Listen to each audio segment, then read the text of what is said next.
নমস্কাৰ এই মুহূৰ্তত অসমৰ প্ৰত্যেকগৰাকী জনতালৈ দিবলৈ ওলাইছোঁ ডাঙৰ খবৰ। আজি হৈছে 4 মাৰ্চ। আজি অসমৰ লাখ লাখ দুখীয়াসকললৈ কেইখনমান চৰকাৰী আঁচনি লৈ দিবলৈ ওলাইছোঁ ডাঙৰ খবৰ। তো যিসকল মানুহে ভিডিঅ'টোত ক্লিক কৰিছে অনুগ্ৰহ কৰি ভিডিঅ'টো স্কিপ নকৰি প্ৰথমৰ পৰা শেষলৈ চাই থাকিব, কিয়নো এইটো ভিডিঅ'ৰ মাজত PMSBY আঁচনিৰ পৰা আৰম্ভ কৰি আত্মসহায়ক গোটৰ মহিলাসকলক 10,000 টকা প্ৰদানক লৈ কেইখনমান গুৰুত্বপূৰ্ণ খবৰ আপোনালোকক প্ৰদান কৰিম। অনুগ্ৰহ কৰি ভিডিঅ'টো স্কিপ নকৰি প্ৰথমৰ পৰা শেষলৈ চাই থাকিব। লগতে মোৰ চেনেলত নতুন হ'লে প্লিজ চেনেলটো ছাবস্ক্ৰাইব কৰি মোৰ লগত থাকিব। তো বলক ভিডিঅ'টো আৰম্ভ কৰি আজি প্ৰথমটো গুৰুত্বপূৰ্ণ খবৰৰ বিষয়ে বিস্তাৰিত জানি লওক। তো আজি প্ৰথমটো গুৰুত্বপূৰ্ণ খবৰ হ'ল প্ৰধানমন্ত্ৰী সুৰক্ষা বীমা যোজনা বা PMSBY আঁচনিলৈ। তো আপোনালোকে মোবাইল স্ক্ৰীনত চাব পাৰিছে PMSBY আঁচনিলৈ এনেকৈ এখন আপডেট ইতিমধ্যে আমাৰ হাতত আহি পৰিছে। তো আঁচনিখনত কোনবোৰ মানুহে আবেদন কৰিব পাৰিব, আবেদন কৰাৰ পিছত কি লাভ হ'ব, ক'ত গৈ আবেদন কৰিব লাগিব, সবিস্তাৰে এতিয়া আপোনালোকক জনাই আছোঁ।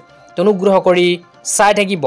আঁচনিখনৰ বিষয়ে ইয়াতে লিখা আছে, প্ৰধানমন্ত্ৰী সুৰক্ষা বীমা যোজনা হৈছে এক দুৰ্ঘটনাজনিত বীমা আঁচনি যিয়ে বাৰ্ষিক নৱীকৰণৰ সৈতে 1 বছৰলৈ দুৰ্ঘটনাজনিত মৃত্যু আৰু বিকলাংগতাৰ ক্ষেত্ৰত বীমা প্ৰদান কৰে। তাৰপিছত কোৱা হৈছে আঁচনিখনত আবেদন কৰাৰ বাবে কি কি যোগ্যতাৰ প্ৰয়োজন হ'ব। যোগ্যতাৰ ভিতৰত কোৱা হৈছে 18 পৰা আৰম্ভ কৰি 70 বছৰ বয়সৰ লোকৰ বাবে উপলব্ধ এইখন আঁচনি। বেংক একাউণ্ট আৰু বেংক একাউণ্টৰ সৈতে সংযোজিত আধাৰ নম্বৰ থকা যিকোনো ব্যক্তিয়ে আঁচনিখনৰ সুবিধা লাভ কৰিবলৈ পাৰিব। তাৰপিছত কোৱা হৈছে প্ৰতি বছৰে 1 জুনৰ আগতে বেংকৰ এখন নিৰ্ধাৰিত প্ৰপত্ৰ পূৰণ কৰি জমা দিব লাগিব। তো আপোনালোকে যদি এইখন আঁচনিত আবেদন কৰিব বিচাৰে তেন্তে বয়সৰ ক্ষেত্ৰত কোৱা হৈছে 18 পৰা আৰম্ভ কৰি 70 বছৰ।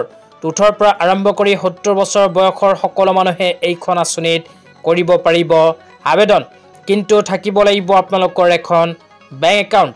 লগতে বেংক একাউণ্টৰ লগত আধাৰ কাৰ্ড লিংক থকাটো বাধ্যতামূলক। তো আপোনাৰ বেংক একাউণ্টৰ লগত আধাৰ কাৰ্ড যদি লিংক আছে তেন্তে আপোনাৰ বেংক ব্ৰাঞ্চত গৈ এইখন আঁচনিত কৰিব পাৰিব আবেদন। তো PMSBY আঁচনিত আবেদন কৰিব বিচাৰিলে 1 জুন তাৰিখৰ পূৰ্বেই নিজৰ বেংক ব্ৰাঞ্চত গৈ ভিজিট কৰিব লাগিব। তো তাৰপিছত কোৱা হৈছে লাভালাভসমূহ। লাভৰ ভিতৰত ইয়াতে কোৱা হৈছে আঁচনিখন মূলতঃ আৰ্থিকভাৱে পিছপৰা আৰু দুৰ্বল শ্ৰেণীৰ বাবে লাভজনক। প্ৰতি বছৰত ন্যূনতম প্ৰিমিয়ামৰ হাৰ মাত্ৰ 12 টকা। প্ৰতি বছৰে মাত্ৰ 12 টকাত 2 লাখ টকাৰ মূল্যৰ দুৰ্ঘটনাজনিত বীমা।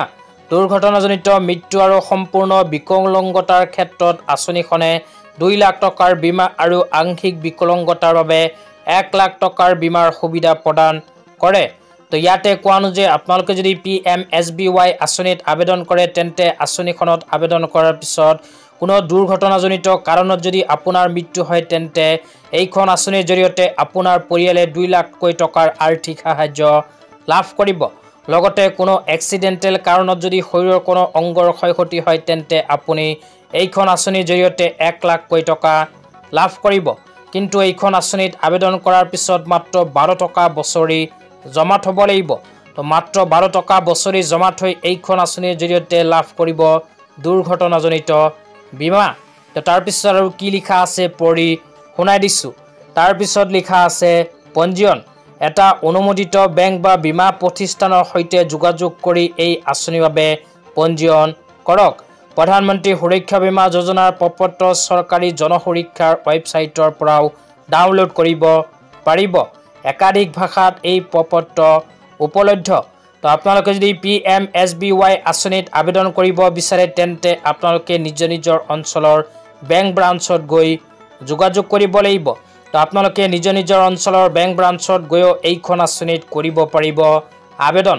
তো এতিয়া আপোনালোকক দিবলৈ ওলাইছোঁ আজিৰ দ্বিতীয়টো খুবেই গুৰুত্বপূৰ্ণ খবৰ।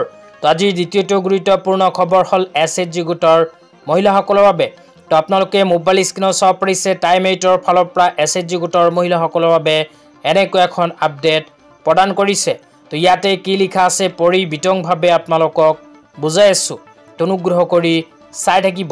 তো ইয়াতে লিখা আছে আত্মসহায়ক গোটৰ মহিলাৰ লাখ লাখ বেংক একাউণ্টত সোমাব টকা। তো আত্মসহায়ক গোটৰ মহিলাসকলৰ বাবে এখন গুৰুত্বপূৰ্ণ খবৰ ইতিমধ্যে আহি পৰিছে। 1 এপ্ৰিল পুৱাতে 10,000 টকাকৈ সোমাব মহিলাসকলৰ একাউণ্টত।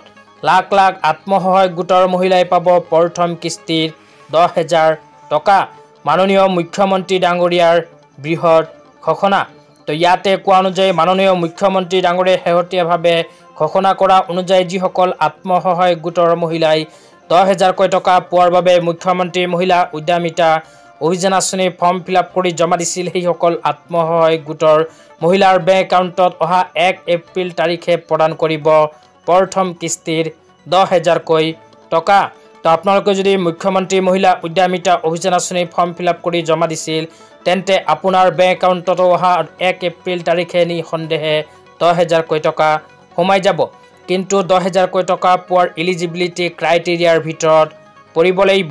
তো যিসকল আত্মসহায়ক গোটৰ মহিলাসকলে মুখ্যমন্ত্ৰী মহিলা উদ্যমিতা অভিযান আঁচনিৰ এলিজিবিলিটি ক্ৰাইটেৰিয়াৰ ভিতৰত পৰিব, কেৱল মাত্ৰ সেইসকল মহিলাই 10,000কৈ টকা লাভ কৰিব।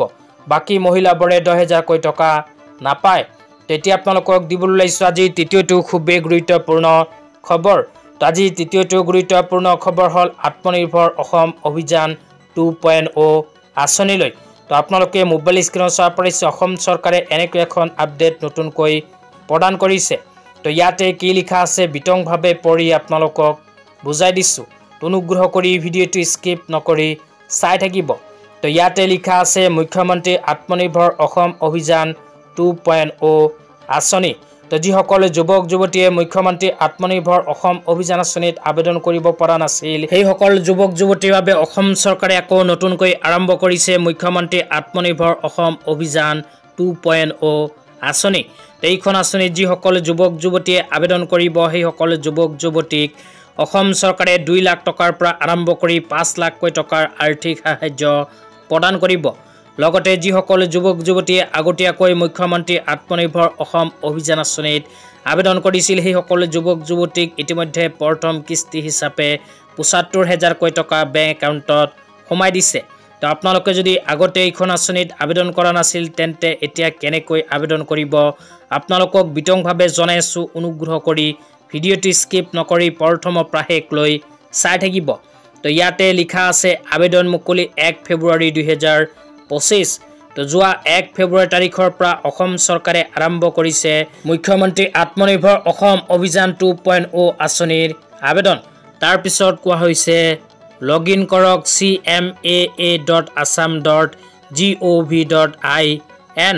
তো আপোনালোকে যদি মুখ্যমন্ত্ৰী আত্মনিৰ্ভৰ অসম অভিযান 2.0 আঁচনিত আবেদন কৰিব বিচাৰে, তেন্তে আপোনাৰ বাবে অসম চৰকাৰে মুকলি কৰিছে ৱেবছাইট।